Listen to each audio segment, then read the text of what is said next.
എൻ്റെ പേര് കുസുമ അഗസ്റ്റിൻ. ഞാനിപ്പം ഇവിടെ വന്നിരിക്കുന്നത് കേരളത്തിൻ്റെ ഏറ്റവും വടക്കേ അറ്റമായ മഞ്ചേശ്വർ എന്നൊരു സ്ഥലത്തു നിന്നാണ്. നമ്മുടെ കേരളത്തിൻ്റെ ബോർഡർ എന്ന് പറയാം. ആക്ച്വലി ഞാൻ ജന്മം കൊണ്ട് കോട്ടയം ഡിസ്ട്രിക്റ്റുകാരിയാണ്. എനിക്കുണ്ടായ ഒരു അത്ഭുതകരമായ രോഗസൗഖ്യം നിങ്ങളുമായിട്ട് പങ്കുവയ്ക്കാനാണ് വരുന്നത്. Praise you Jesus, praise you triune God, thank you mother Mary. എനിക്ക് 2021 തുടങ്ങി പാമോപ്ലാന്റർ സൊറിയാസിസ് എന്ന ഒരു അസുഖം ബാധിച്ചു. അതായത് എൻ്റെ കാലിൻ്റെ വെള്ള മുഴുവൻ, 2 കാലിൻ്റെ വെള്ളയും നിങ്ങൾ നോക്കിയാൽ ഒരു ഉണങ്ങിയ മരത്തിൻ്റെ തൊലി നമ്മൾ കാണാറില്ലേ, അതുപോലെയായിരുന്നു അവസ്ഥ. ഇങ്ങനെ തൊലി പൊളിഞ്ഞു വരുമ്പം ഭയങ്കര ബ്ലീഡിങ്. അതുപോലെ തന്നെ എൻ്റെ കൈയുടെ വിരലുകൾക്കും അത് ബാധിച്ചു. ഞാൻ മാംഗ്ലൂരിന് വളരെ അടുത്താണ് താമസിക്കുന്നത്. അതുകൊണ്ട് അവിടുത്തെ ഏറ്റവും ഫേമസ് ഹോസ്പിറ്റലുകൾ father Muller's medical college, Kasturba medical college തുടങ്ങിയുള്ള ഇവിടുത്തെ ഏറ്റവും പ്രമുഖരായ ഡെർമറ്റോളജിസ്റ്റിനെ കണ്ടു. അവരൊക്കെ എന്നോട് പറഞ്ഞു, ഇതൊരു ഓട്ടോ ഇമ്മ്യൂൺ ഡിസോർഡറാണ്, ഇതൊരിക്കലും മാറുകയില്ല, പൂർണ്ണമായി മാറുകയില്ല. നിങ്ങൾ ഒരു ഫോട്ടോ, അത് പൂർണ്ണമായി മാറുന്ന പ്രശ്നമേ ഇല്ല എന്ന് പറഞ്ഞു. അപ്പോൾ എൻ്റെ മരുമകൾ സെയിൻറ്റ് ജോൺസ് മെഡിക്കൽ കോളേജിലെ ഒഫ്താൽമിക് പ്രൊഫസറാണ്. അവളുടെ നിർദ്ദേശപ്രകാരം അവിടെയുള്ള ഏറ്റവും വലിയ ഒരു സ്കിൻ സ്പെഷ്യലിസ്റ്റിനെ ഞാൻ പോയി കണ്ടു. അദ്ദേഹവും ഇത് തന്നെ പറഞ്ഞു. ഞാൻ നടന്നുകൊണ്ടിരുന്നത്, ഞാനൊരു സിലിക്കോൺ സോക്സ് മോയ്സ്ചറൈസ് ചെയ്യും കാല്, പിന്നെ സിലിക്കോൺ സോക്സ്, അതിൻ്റെ പുറത്ത് കോട്ടൺ സോക്സ്, പിന്നെ ഷൂ ഇട്ടുകൊണ്ടാണ് വീട്ടിൽ കൂടെ പോലും നടന്നുകൊണ്ടിരുന്നത്. ഞാൻ മുട്ടേ കുത്തി വരെ നടന്നിട്ടുണ്ട്, അത്ര ബുദ്ധിമുട്ടായിരുന്നു. അപ്പോൾ അവിടെ പോയി ഞാൻ കുറേ ഫോട്ടോതെറാപ്പി ചെയ്തതിൻ്റെയാണ്. അപ്പം പലരും എന്നോട് പറഞ്ഞു, അൾട്രാ വയലറ്റ് റേഡിയേഷൻ നമുക്ക് ക്യാൻസറസൊക്കെ ആകുന്നതാണ്. അപ്പം എൻ്റെ മക്കൾ പറഞ്ഞു, എന്നെങ്കിലും ഒരു സൗഖ്യം വേണ്ടേ. അങ്ങനെ ഞാൻ കുറേ നാൾ ബാംഗ്ലൂർ ചെയ്തു. പിന്നെ തിരിച്ചു വന്ന് എൻ്റെ സ്വന്തം വീട്ടിൽ മഞ്ചേശ്വരത്തുനിന്ന് മാംഗ്ലൂർ പോയി ചെയ്തു. എന്നിട്ട് അന്നേരം ചെയ്യുമ്പം ഒരു ചെറിയ കുറവ് ഉണ്ടാകും, അല്ലാതെ എനിക്ക് വലിയ മെച്ചമൊന്നും ഉണ്ടായില്ല. എൻ്റെ ഈ ഭീകരാവസ്ഥ, എൻ്റെ ഒരു കസിൻ്റെ മോൻ്റെ കല്യാണം ഉണ്ടായിരുന്നു, അതിന് വരാൻ പറ്റാഞ്ഞതുകൊണ്ട് ഞാൻ എല്ലാവരെയും എൻ്റെ കാലിൻ്റെ ഫോട്ടോ എടുത്ത് അവൾക്ക് അയച്ചു കൊടുത്തത് നിറയെ സർക്കുലേറ്റ് ചെയ്യപ്പെടുകയും ഇത് എല്ലാവരും തലയെ കൈവെക്കുകയും ചെയ്ത ഒരു കേസായിരുന്നു. അത് കഴിഞ്ഞ് എൻ്റെ ഒരു കസിൻ, കോട്ടയത്തുള്ള എൻ്റെ ഒരു അനിയത്തി എന്ന് പറയാം, ജോളി ജോസഫ്, അവൾ എനിക്ക് നിരന്തരം അച്ഛൻ്റെ ധ്യാനപ്രസംഗങ്ങളും വചനസാക്ഷ്യങ്ങൾ, അതവൾ ഡോക്ടർമാർ ചെയ്തിരിക്കുന്ന വചനസാക്ഷ്യം, കോളേജ് പ്രൊഫസർമാർ ചെയ്തിരിക്കുന്ന വചനസാക്ഷ്യമൊക്കെ എനിക്ക് അയക്കാൻ തുടങ്ങി. എനിക്ക് ആദ്യം ഈ വളരെ ക്ഷമാപണത്തോടുകൂടെ പറയട്ടെ, ഈ കൃപാസനമെന്ന് പറഞ്ഞാൽ ഇത് ഒരു കൾട്ട് ക്രിയേഷനാണ്. ഇത് ദൈവത്തിൽ നിന്ന് മനുഷ്യനെ ദൈവവചനത്തിൽ നിന്ന് മാറ്റുന്നതാണെന്നൊക്കെയുള്ള ചിന്തകളുള്ള ഒരാളായിരുന്നു ഞാൻ. ഉറച്ച ദൈവവിശ്വാസിയാണ്. ഒരു കാരിസ്മാറ്റിക് രീതിയിൽ വചനത്തിൽ മുന്നോട്ട് പോകുക എന്നുള്ള രീതിയിലുള്ള ആളായിരുന്നു. പക്ഷേ ജോളി ഇങ്ങനെ അയച്ചു തന്ന് ഞാനത് വായിക്കാൻ തുടങ്ങി, അച്ഛൻ്റെ വചനപ്രസംഗങ്ങൾ കേൾക്കാൻ തുടങ്ങി. അല്ലാതെ ഞാനന്നിത് സബ്സ്ക്രൈബ് ചെയ്തിട്ടൊന്നുമില്ല. അപ്പോഴാണ് എനിക്ക് ഇത് യഥാർത്ഥത്തിൽ ക്രിസ്തീയ ജീവിതചര്യയാണല്ലോ ഈ ഉടമ്പടി എന്ന് ബോധ്യമായത്. ആദ്യം മുതലേ പ്രവാചകന്മാർ നമ്മൾ അബ്രാഹാം തൊട്ടുള്ള ഉടമ്പടിയെപ്പറ്റി കേൾക്കുന്നുണ്ട്. പക്ഷേ ആ ഉടമ്പടിയുടെ എല്ലാം കൾമിനേഷൻ യേശു ക്രിസ്തുവാണ്. അതിലേക്കുള്ള മുൻനിഴലുകളായിരുന്നു അതൊക്കെ. അങ്ങനെ ഞാൻ ബോധ്യമായി ഞാൻ ജോളിയുടെ വീട്ടിൽ വന്ന് അവൾ എന്നെ ഇവിടെ കൊണ്ടുവന്നു. ഞാൻ ഉടമ്പടി എടുത്തത് 25 ഒക്ടോബർ 2023 എന്നിട്ട് ഞാൻ വീട്ടിൽ പോയി തിരികെത്തിച്ച് പ്രാർത്ഥിക്കാനും ഒക്കെ തുടങ്ങി. എനിക്ക് ഈ ഉടമ്പടി ഓയിൽ എൻ്റെ കാലേലും കയ്യേലും പുരട്ടാൻ. കാരണം എൻ്റെ കാലിനും കൈക്കും അതുപോലെ എൻ്റെ കാൽപാദമൊക്കെ കരികര കറുത്താണിരുന്നത്. നിങ്ങൾക്ക് വീട്ടമ്മമാർക്കറിയാം, നമ്മൾ അടുപ്പിൽ വെക്കുന്ന ചീനച്ചട്ടി എന്ന് പറയുന്ന സാധനം എങ്ങനെ കറുത്തിരിക്കുമോ അതുപോലെയാണ്. അത് മുഴുവൻ പുരട്ടിയാൽ എണ്ണ ഒരു 2 ദിവസത്തേക്ക് പോലും കാണത്തില്ല. അപ്പം ഞാൻ ഓരോ തുള്ളിയൊക്കെ വേറെ എണ്ണയായിട്ട് മിക്സ് ചെയ്തൊക്കെ പുരട്ടുമൊക്കെയാണ് ചെയ്തുകൊണ്ടിരുന്നത്. ഇങ്ങനെ ഞാൻ ഉടമ്പടി എടുത്ത് 1 മാസത്തിനകം, സത്യം പറയട്ടെ, ഞാൻ തന്നെ അറിഞ്ഞില്ല എൻ്റെ കാലിൻ്റെ തൊലി, സ്കിന്നെല്ലാം, എൻ്റെ സോള്, ഇപ്പം നിങ്ങൾക്ക് വേണമെങ്കിൽ നോക്കിക്കോളൂ, just like any other people soul അങ്ങനെയായിട്ടുണ്ട്. അങ്ങനെ അങ്ങ് മാറുകയായിരുന്നു. ഇപ്പം ഞാൻ ഒരു മെഡിക്കേഷനും ചെയ്യുന്നില്ല, ഒരു ഡോക്ടറെയും കാണുന്നില്ല. അങ്ങനെ അത്ഭുതകരമായ ഒരു രോഗസൗഖ്യം അമ്മ എനിക്ക് നൽകി. ആത്മീയ ജീവിതം പറഞ്ഞാൽ ഞാൻ ഒന്നും കുർബാനയ്ക്ക് പോകുന്നൊന്നും ആളല്ലായിരുന്നു. ഞാനും എൻ്റെ ഭർത്താവുമൊക്കെ ബൈബിൾ വചനം മതി, ബൈബിൾ ഇരുന്ന് വായിക്കും. ഞങ്ങൾ ധാരാളം ബൈബിൾ, വി ആർ റിയലി വളരെ സ്ട്രിക്റ്റ് വിശ്വാസമുള്ളവർ തന്നെയാണ്. അപ്പം പള്ളിയിൽ പോകണമെങ്കിൽ കുറച്ച് നടക്കണം, ഡ്രൈവറൊന്നും അന്നേരം വരികയില്ല. അപ്പോൾ അതൊക്കെ എനിക്ക് മടിയായിരുന്നു. പക്ഷേ ഇപ്പം ഞാൻ ദിവസം തോറും കുർബാനയ്ക്ക് നടന്ന് തന്നെ പോകുന്നു. പിന്നെ ഞാൻ റോസറീസ് കൊന്ത അങ്ങനെ ചെല്ലാറില്ലായിരുന്നു. ഇപ്പം ഞാൻ 5 കൊന്തയൊക്കെ ചെല്ലാറുണ്ട് ദിവസവും. പിന്നെ കൂടുതൽ സമയവും ഞാൻ ബൈബിൾ പഠനവും അച്ഛൻ്റെ വചന പ്രഘോഷണങ്ങളും ധ്യാനവും പിന്നെ ഉടമ്പടി സാക്ഷ്യങ്ങളും ഒക്കെ ആണ് ധാരാളം കേട്ടുകൊണ്ടിരിക്കുന്നു. അതൊക്കെ ഈ ഉടമ്പടിയെ പറ്റിയുള്ള ശരിയായ ബോധ്യം, ഇത് ഒരു ക്രിസ്തീയ ജീവിതചര്യ ഇത് ആണ് ഉടമ്പടിയെന്ന് എനിക്ക് ബോധ്യമായി. അങ്ങനെ എൻ്റെ അവസാനത്തോളം ഈ ഉടമ്പടിയിൽ തന്നെ ദൈവവുമായിട്ടുള്ള ഒരു ബൈലാറ്ററൽ എഗ്രിമെൻ്റാണ് ഹ്യൂമൻ ലൈഫ് എന്നുള്ളത്. അത് തിരിച്ചറിയുവാനും എല്ലാം എനിക്ക് ഈ ഉടമ്പടി ധ്യാനങ്ങളിൽ കൂടിയാണ് സാധിച്ചത്. ഞാൻ നേരത്തെ എനിക്ക് കുറേയൊക്കെ അറിയാമെന്ന് വിചാരിച്ചിരുന്ന ആളാണ്. അപ്പം എൻ്റെ അറിവ് വളരെ വികലമായിരുന്നു എന്നും എനിക്ക് ബോധ്യപ്പെട്ടു. പിന്നെ ഞാൻ പരസ്നേഹ പ്രവർത്തികളായിട്ട് എൻ്റെ കയ്യിൽ എണ്ണയുണ്ടല്ലോ. അപ്പം ഞാൻ റിട്ടയർഡാണ്. ഞാൻ വർക്ക് ചെയ്തുകൊണ്ടിരുന്ന കോളേജിൽ ഒരു ടൈപ്പിസ്റ്റ്, ആ കുട്ടിക്ക് ഭയങ്കര പെടലി വേദന, ഉറങ്ങാൻ പറ്റുന്നില്ല എന്ന് പറഞ്ഞു. ഞാൻ അവളുടെ വീട്ടിൽ പോയി ഈ ഉടമ്പടി തൈലം തേച്ച് അവൾ കാത്തലിക്കാണ്, ഞങ്ങൾ വിശ്വാസ പ്രമാണം ചൊല്ലി പ്രാർത്ഥിച്ചു. പിറ്റേ ദിവസം അവൾ ഓടി എൻ്റെ അടുത്ത് വന്നിട്ട് പറഞ്ഞു, മാം, ഇന്നലെ ഞാൻ നല്ലപോലെ കിടന്നുറങ്ങി. എൻ്റെ മകൻ 2-3 പ്രാവശ്യം എന്നെ വിളിച്ചപ്പം മാത്രമാണ് ഞാൻ എണീറ്റത്. ഞാൻ ഉറങ്ങിയിട്ട് എത്ര ദിവസമായി എന്ന് പറഞ്ഞു. അതുപോലെ തന്നെ എൻ്റെ ഇപ്പുറത്ത് ഞങ്ങളുടെ ഒരു ക്ലാർക്കിൻ്റെ വൈഫ് താമസിക്കുന്നുണ്ട്. അവർ ഹിന്ദുക്കളാണ്, അവർ അക്രൈസ്തവരാണ്. അവർ തിരുവനന്തപുരംകാരാണ്. അപ്പം ഞാൻ അവളുടെ വീട്ടിൽ ചെന്ന് ചോദിച്ചു, നിനക്ക് ബുദ്ധിമുട്ടുണ്ടോ? ഞാനൊരു പ്രാർത്ഥന പറഞ്ഞൊരു എണ്ണ തേച്ച് പ്രാർത്ഥിക്കുക. അവൾക്ക് എപ്പോഴും ദുസ്വപ്നങ്ങളുണ്ടാകുന്നു. അവൾക്കും അവളുടെ ഒരു കുഞ്ഞു മകനും അതായിരുന്നു. അത് ഞാൻ നെറ്റി കുരിശ് വരും. അപ്പോൾ അവർക്ക് കൃപാസനത്തെ പറ്റിയൊക്കെ അറിയാവുന്നവർ തന്നെയാണ്, ട്രിവാൻഡ്രംകാരാണല്ലോ. അപ്പോൾ ആ കുട്ടി എന്നോട് പറഞ്ഞു സുഖമായിട്ട് ഞങ്ങൾ കിടന്നുറങ്ങുന്നെന്ന്. അതുപോലെ തന്നെ എൻ്റെ ഞങ്ങളുടെ ഡ്രൈവറിന് കഴിഞ്ഞ ദിവസം ഓപ്പൺ ഹാർട്ട് സർജറി ആയിരുന്നു. അയാൾ ഭയങ്കര ഭീരുവായൊരു മനുഷ്യനാണ്. അപ്പോൾ എൻ്റെ ഹസ്ബൻഡ് പറഞ്ഞു, അദ്ദേഹം ഒരു കൊങ്കണി കാത്തലിക്കാണ്. എൻ്റെ ഹസ്ബൻഡ് പറഞ്ഞു മിക്കവാറും ഡോൾഫി റിക്കവർ ചെയ്ത് വരുമോ എന്ന് എനിക്ക് സംശയമാണെന്ന് പറഞ്ഞു. അത് കേട്ടപ്പം എനിക്ക് ഒരു പേടിയായി. ഞാൻ ഓപ്പറേഷൻ്റെ തലേ ദിവസം ഞാനും എൻ്റെ ഹസ്ബൻഡും കൂടെ പോയി അദ്ദേഹത്തിൻ്റെ നെറ്റിയിലും അദ്ദേഹം തന്നെ സ്വന്തം നെഞ്ചിലും കുരിശ് വരച്ച് പ്രാർത്ഥിക്കുകയും ഓപ്പൺ ഹാർട്ട് സർജറിക്ക് എല്ലാ ധൈര്യവും കൊടുത്ത് അപ്പം പറഞ്ഞു, എനിക്ക് വളരെ സന്തോഷം ഇപ്പം തോന്നുന്നു.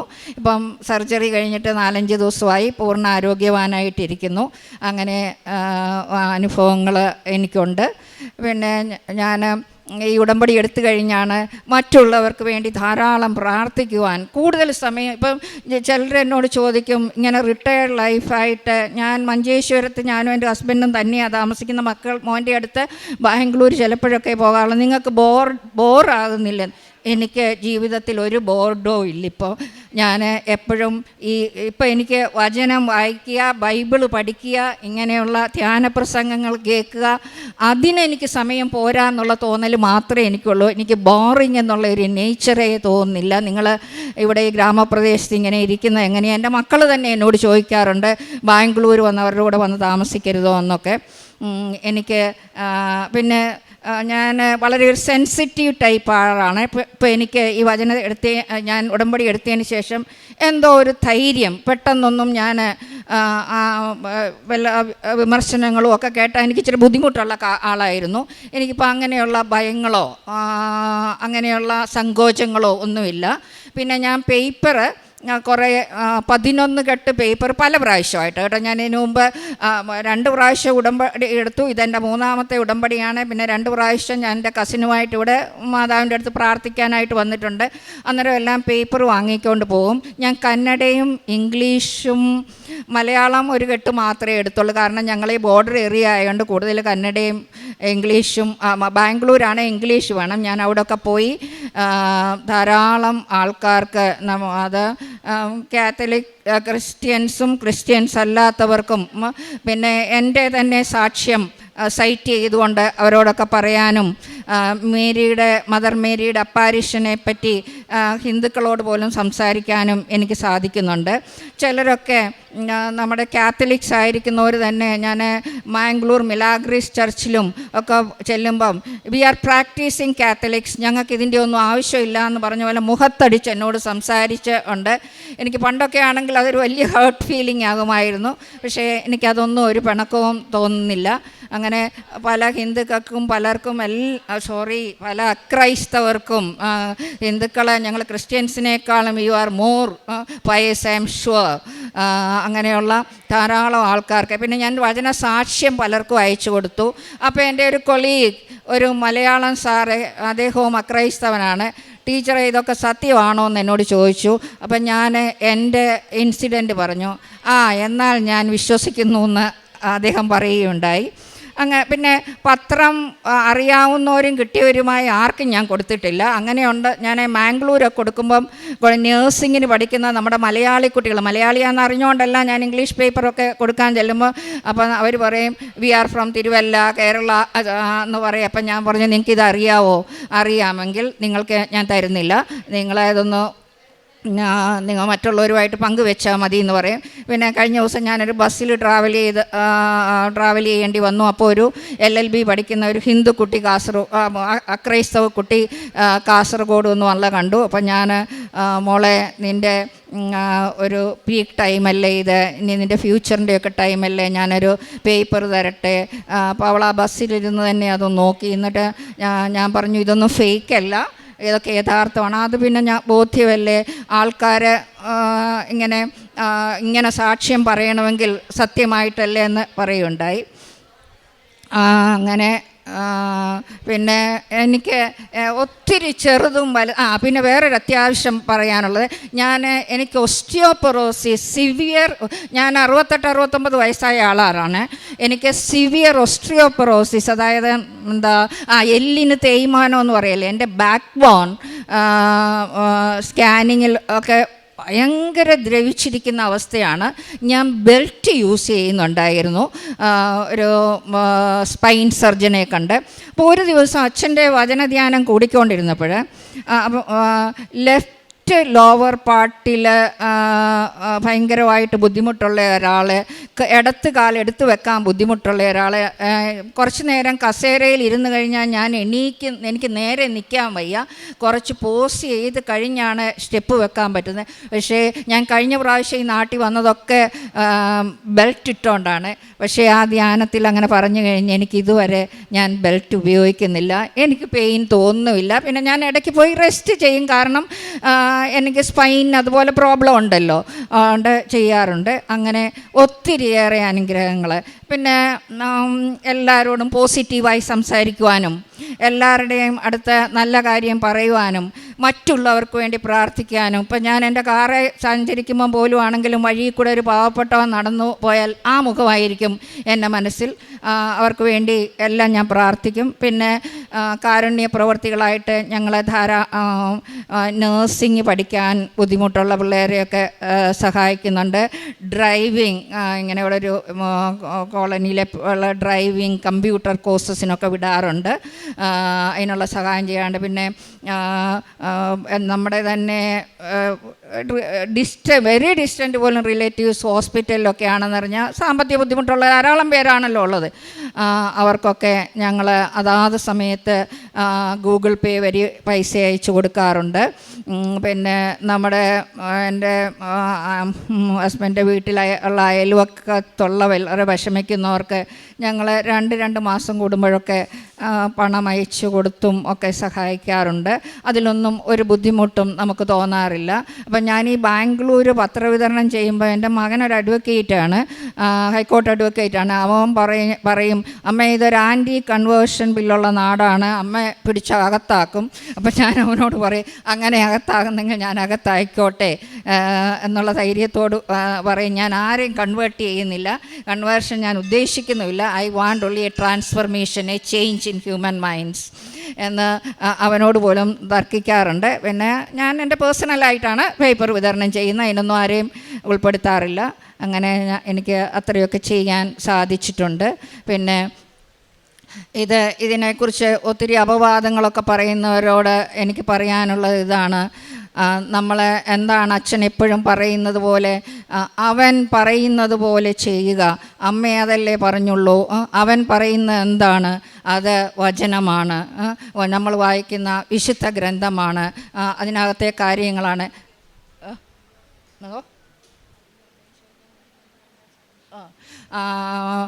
അങ്ങനെ അത് പറയാൻ ഒക്കെ അങ്ങനെ കൺവിൻസ് ചെയ്യാനും ഒക്കെ എനിക്ക് സാധിക്കുന്നുണ്ട്. പിന്നെ ഈശോ നമുക്ക് തന്ന അവസാനത്തെ സമ്മാനമായിട്ട് നമ്മളെ ഏൽപ്പിച്ചു കൊടുത്ത ആളാണ് അമ്മ. ആ അമ്മയുടെ ചാരത്തണയുവാൻ നമുക്കെല്ലാവർക്കും അവകാശമുണ്ട്. നമ്മൾ അമ്മയുടെ മധ്യസ്ഥം തേടുന്നതേ ഉള്ളൂ. ചെയ്യുന്നത് പിതാവായ ദൈവം പുത്രനിലൂടെയും അമ്മ വഴി അമ്മയുടെ മധ്യസ്ഥം ചെയ്യുന്നെന്ന് മാത്രം. Thank you, Jesus. Thank you, Mama Mary. Thank you, God the Father, Holy Spirit. Thank you.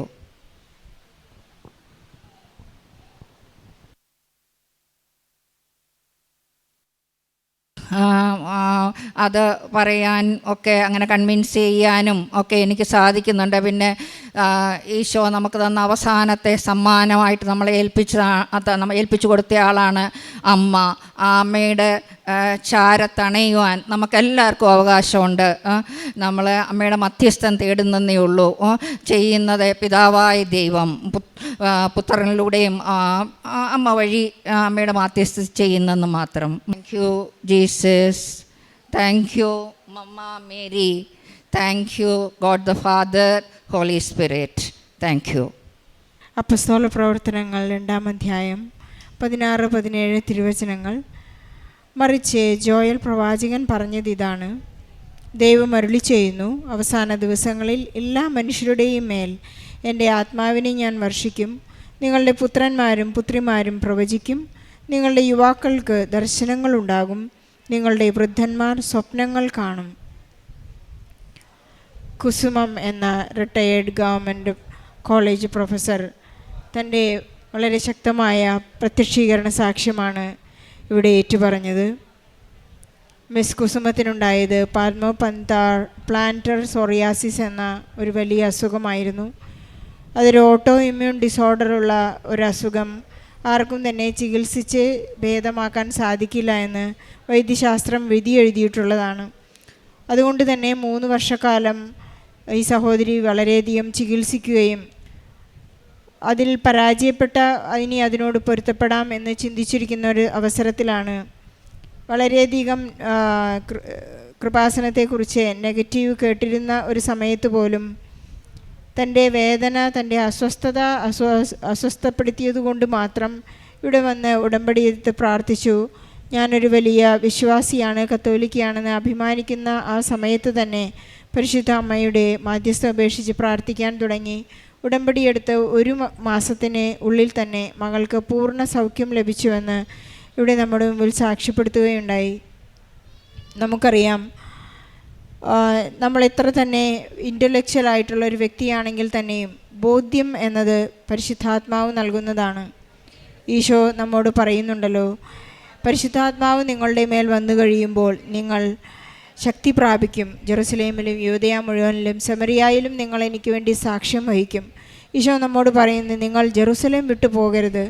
ഈ ദേവാലയം വിട്ടുപോയാൽ പരിശുദ്ധ അമ്മയുടെ, ഈശോയുടെ സാമീപ്യം നാം എപ്പോഴാണ് വിട്ടുപോകുന്നത്, അപ്പോഴാണ് നമുക്ക് അസ്വസ്ഥതകൾ ഉണ്ടാകുന്നത് എന്ന് ഈ സഹോദരിക്ക് എന്ന് ബോധ്യപ്പെട്ടുവോ അന്നു മുതൽ ഒരു വലിയ യേശു സാക്ഷിയായി മാറുകയാണ്. ഇന്ന് കൃപാസനത്തെക്കുറിച്ച് ഈ സഹോദരി പറഞ്ഞ് എത്തിക്കാത്ത, അല്ലെങ്കിൽ ഈശോയുടെ അത്ഭുതങ്ങളെക്കുറിച്ച് പറയാത്ത നിമിഷങ്ങളോ സാഹചര്യങ്ങളോ വ്യക്തികളോ ഇല്ല. ഒരുപാട് പ്രേക്ഷിത പ്രവർത്തനങ്ങളും കാരുണ്യ പ്രവൃത്തികളും ചെയ്തുകൊണ്ട് തൻ്റെ ഒരു വലിയ സാക്ഷ്യത്തെ ഇന്ന് ഈശോയെക്കുറിച്ച് മറ്റുള്ളവർക്ക് കൈമാറുവാനുള്ള ഒരു വലിയ സാഹചര്യമാക്കി മാറ്റുകയാണ്. പല സാങ്കേതിക കാരണങ്ങൾ എല്ലാം തന്നെ ഉണ്ടായാലും വിശുദ്ധ കുർബാനയിൽ പോകാതിരുന്നാൽ അത്രയും നല്ലത്. എന്നാൽ ഞാനൊരു ക്രിസ്തീയ വിശ്വാസിയാണെന്ന് മറ്റുള്ളവരുടെ മുമ്പിൽ കാണിക്കുകയും വേണം. അങ്ങനെ ഒരു പൊടിയിട്ട് ജീവിതം ഇപ്പോൾ ഒരു ബോധ്യത്തിൻ്റെയും ഒരു സാക്ഷ്യത്തിൻ്റെയും ജീവിതമായി മാറി. ഈ സഹോദരി സാക്ഷ്യ സ്ഥിരീകരണ സമയത്ത് ഞാൻ ചോദിക്കുകയുണ്ടായി, ഒരുവിധം എല്ലാ കാരുണ്യ പ്രവൃത്തികളും ഈശോ നമ്മോട് ചോദിച്ചിട്ടുള്ളതെല്ലാം തന്നെ ഈ സഹോദരി ചെയ്യുന്നുണ്ട്. ഒന്ന് മാത്രം ഞാൻ ചെയ്യുന്നില്ല, ഞാൻ ജയിലിലേക്ക് പോയിട്ടില്ല എന്ന് മാത്രമാണ് ഈ സഹോദരി പറഞ്ഞ കാരുണ്യ പ്രവൃത്തികളുടെ ഒരു കുറവ്. ഈശോയുടെ അനുഗ്രഹത്താൽ, പ്രത്യേക അഭിഷേകത്താൽ ഈശോയെ സാക്ഷ്യപ്പെടുത്തുവാനുള്ള വലിയ വലിയ സാഹചര്യങ്ങൾക്കായി ഇന്ന് ഈ റിട്ടയർമെൻറ്റ് ലൈഫ് ഈ സഹോദരി ഉപയോഗിക്കുകയാണ്. നമ്മുടെ എല്ലാ ജീവിത സാഹചര്യങ്ങളെയും ഈശോയുടെ രക്തത്തോട് ചേർത്ത് വെച്ചുകൊണ്ട് നമ്മുടെ എല്ലാ സങ്കടങ്ങൾക്കും ഉത്തരം നൽകുവാനായി പരിശുദ്ധ അമ്മ നമുക്ക് വേണ്ടി മാധ്യസ്ഥം അപേക്ഷിക്കട്ടെ എന്ന് പ്രാർത്ഥിക്കാം. ഈ സഹോദരിയുടെ കുസുമത്തിൻ്റെ ഏറ്റവും നല്ല ഈ സാക്ഷ്യത്തിന് ഈശോയ്ക്കും പരിശുദ്ധ അമ്മയ്ക്കും നല്ലൊരു കയ്യടി നൽകി ഈ സാക്ഷ്യം നമുക്ക് ഈശോയ്ക്കും പരിശുദ്ധ അമ്മയ്ക്കും സമർപ്പിക്കാം.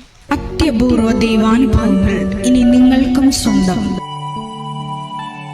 ഈ യൂട്യൂബ് ചാനൽ ഇതുവരെ സബ്സ്ക്രൈബ് ചെയ്തിട്ടില്ലെങ്കിൽ ഇപ്പോൾ തന്നെ സബ്സ്ക്രൈബ് ചെയ്യുക. ഈ വീഡിയോ ഇപ്പോൾ തന്നെ നിങ്ങളുടെ സുഹൃത്തുക്കൾക്ക് ഷെയർ ചെയ്തുകൊണ്ട് കർത്താവിൻ്റെ പ്രേക്ഷിതരാകുക.